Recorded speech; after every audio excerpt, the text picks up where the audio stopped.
Assalamualaikum warahmatullahi wabarakatuh. Halo teman-teman, kami di sini akan memaparkan materi dari mata kuliah Filsafat Pendidikan dengan dosen pengampu Bapak Dadang Munandar MPD.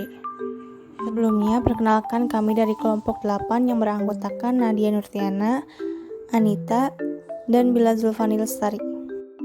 Dalam video kali ini, kami akan membahas mengenai pikiran-pikiran pokok tentang manusia dalam perspektif filsafat, yang meliputi pandangan materialisme, idealisme, dan dualisme.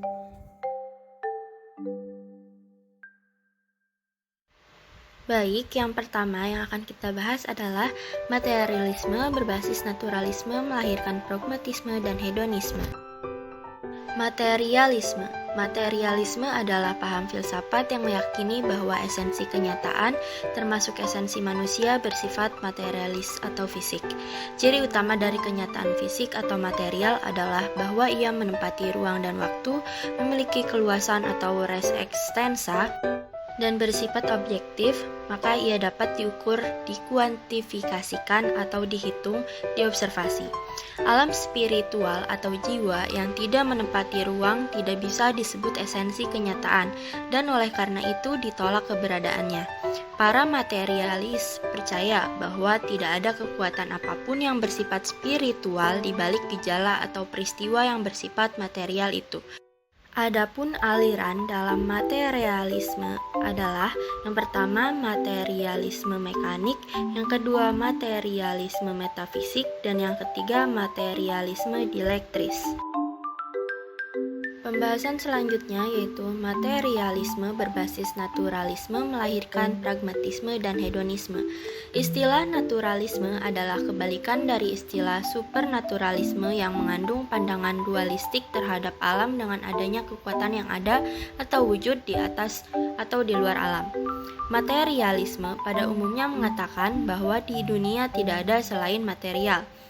Naturalisme humanistik adalah filsafat yang menekankan sikap hormat yang timbal balik dan mengakui independensi manusia-manusia, kepentingan manusia, dan urusan manusia. Dari sini melahirkan pragmatisme dan hedonisme. Lalu apa sih pragmatisme dan hedonisme itu? Yang pertama ada pragmatisme. Pragmatisme adalah aliran filsafat yang mengajarkan bahwa yang benar adalah segala sesuatu yang membuktikan dirinya sebagai yang benar dengan melihat kepada akibat-akibat atau hasilnya yang bermanfaat secara praktis.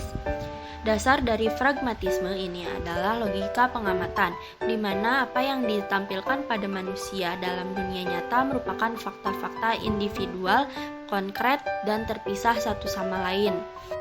Filsafat pragmatisme tidak mau direpotkan dengan pertanyaan-pertanyaan seputar kebenaran, terlebih yang bersifat metafisik. Yang kedua ada hedonisme. Orang yang menganut hedonisme ini cenderung tidak ingin merasakan pahitnya hidup. Mereka selalu berusaha mencari kenikmatan dan kebahagiaan dengan cara apapun dengan mengesampingkan orang lain di sekitarnya. Yang kedua adalah idealisme berbasis esensialisme dan mistisisme. Idealisme dalam bahasa Inggris yaitu idealism. Idealisme adalah suatu ajaran atau paham atau aliran yang menganggap bahwa realitas ini terdiri atas roh-roh atau sukma atau jiwa, ide-ide, dan pikiran atau yang sejenis dengan itu. Aliran ini bisa dikatakan bersifat spiritual karena para idealis percaya bahwa ada kekuatan atau kenyataan spiritual di belakang setiap penampakan atau kejadian. Esensi dari kenyataan spiritual ini adalah berpikir. Kekuatan atau kenyataan spiritual tidak dapat diukur atau dijelaskan berdasarkan pengamatan empiris dan hanya dapat menggunakan metafor-metafor kesadaran manusia. Keterkaitan antara idealisme dan esensialisme. Esensialisme adalah pendidikan yang didasarkan kepada nilai kebudayaan yang telah ada sejak awal peradaban manusia. Esensialisme memandang bahwa pendidikan harus berpijak pada nilai-nilai terpilih yang mempunyai tata yang jelas. Idealisme dan realisme adalah aliran filsafat yang membentuk corak esensialisme. Keduanya bertemu sebagai pendukung esensialisme, tetapi tidak lebur menjadi satu dan tidak melepaskan sifatnya yang utama.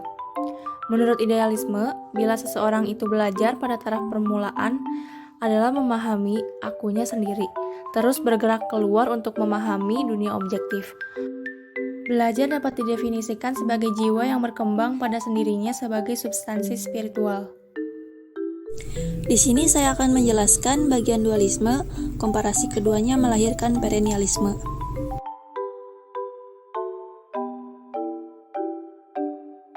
Dualisme itu sendiri adalah ajaran atau aliran atau paham yang memandang alam ini terdiri atas dua macam hakikat, yaitu hakikat materi dan hakikat rohani. Keduanya itu masing-masing bebas berdiri sendiri, sama asasi dan abadi. Dalam filsafat, Pythagoras adalah dualis, segala sesuatu diciptakan saling berlawanan. Empedokles setuju dengan Pythagoras, baginya dunia ini dikuasai oleh dua hal, cinta dan kebencian. Selanjutnya ada perennialisme. Aliran perennialisme menempuh pendekatan agresif, yaitu mencari pegangan masa lalu. Apa yang menjadi pegangan hidup orang-orang pada zaman dulu masih berfungsi sebagai pegangan hidup orang-orang di zaman sekarang. Pythagoras bilang segala sesuatu diciptakan saling berlawanan, dan dualisme berpandangan bahwa ada hubungan antara dua hakikat yang berbeda. Seperti pada perennialisme, pegangan pada masa lalu tetap bisa dijadikan pegangan pada masa sekarang, karena walaupun keduanya berbeda, tetapi tetap saling berhubungan. Selanjutnya ada hubungan antara filsafat dengan matematika. Matematika tidak pernah lahir dari filsafat, melainkan keduanya berkembang bersama-sama dengan saling memberikan persoalan-persoalan sebagai bahan masuk dan umpan balik. Dalam lintasan sejarah, kedua saudari, kembar filsafat dan matematika itu selanjutnya tumbuh bersama-sama di bawah asuhan filsuf, yang juga ahli matematika Pythagoras, pada tahun 572 sampai 497 sebelum Masehi. Adanya hubungan timbal balik dan saling pengaruh antara filsafat dan matematika dipacu oleh filsuf Zeno dari Elea. Zeno memperbincangkan paradoks-paradoks yang bertalian dengan pengertian-pengertian gerak, waktu, dan ruang, yang kemudian selama berabad-abad membingungkan para filsuf dan ahli matematik. Kesimpulan dari materi tersebut yaitu aliran-aliran dalam ontologi terbagi menjadi beberapa aliran. Beberapa di antaranya yaitu yang pertama, idealisme, yaitu ajaran atau paham yang menganggap bahwa realitas dunia ini terdiri atas roh-roh, sukma atau jiwa. Yang kedua, materialisme, yaitu paham atau ajaran yang menganggap bahwa dunia ini tidak ada selain materi dan dunia fisik adalah satu. Yang ketiga, dualisme, yaitu paham atau ajaran yang memandang alam ini terdiri atas dua macam hakikat, yaitu hakikat materi dan hakikat fisik. Hubungan antara matematika dan filsafat, keduanya berkembang bersama-sama dengan saling memberikan persoalan-persoalan sebagai bahan masuk dan umpan balik. Adanya hubungan timbal balik dan saling pengaruh antara filsafat dan matematika dipacu pula oleh filsuf Zeno dari Elea. Terima kasih telah menonton video pembahasan dari kelompok kami. Mohon maaf bila ada kesalahan dan kekurangan. Semoga semua yang sudah kami paparkan bermanfaat. Wassalamualaikum warahmatullahi wabarakatuh.